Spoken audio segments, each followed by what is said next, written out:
এয়া হ'ল ৰঙাফালি গাঁৱত থকা এখন উইভিং চেণ্টাৰ, নাম হ'ল থুনলাই উইভিং চেণ্টাৰ। এই উইভিং চেণ্টাৰত বিভিন্ন ধৰণৰ কাপোৰ বনোৱা হয়। গামোচা, বড়ো মহিলাসকলে পিন্ধা মেখেলা, আৰণাই, ৰুমাল, ইয়াৰ উপৰিও আৰু বিভিন্ন ধৰণৰ কাপোৰ ইয়াত বনোৱা হয়।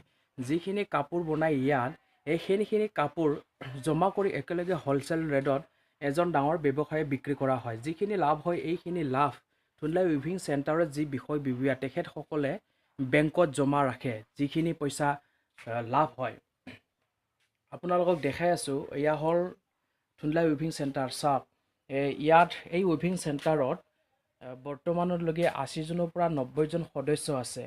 এই উইভিং চেণ্টাৰ কেনেকুৱা হ'ল, ইয়াৰ এটা ষ্টৰি আছে।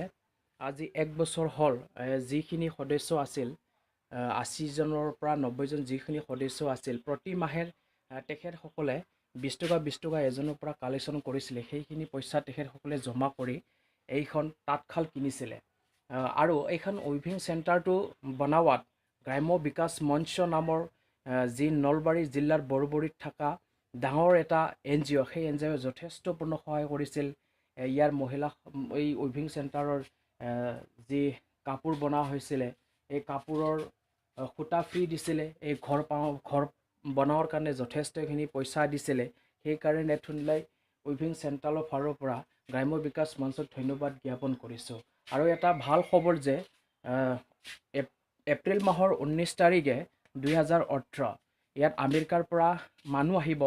এই যি থুনলাই উইভিং চেণ্টাৰত তাঁতশাল কি ধৰণৰ শাল বনোৱা হয়, কি কাপোৰ বনোৱা হয়, কেনেকুৱা কি উপাৰ্জন, ইয়াৰ বিষয় ভিজিট কৰাৰ কাৰণে আমেৰিকাৰ পৰা ইয়াত মানুহ আহিব।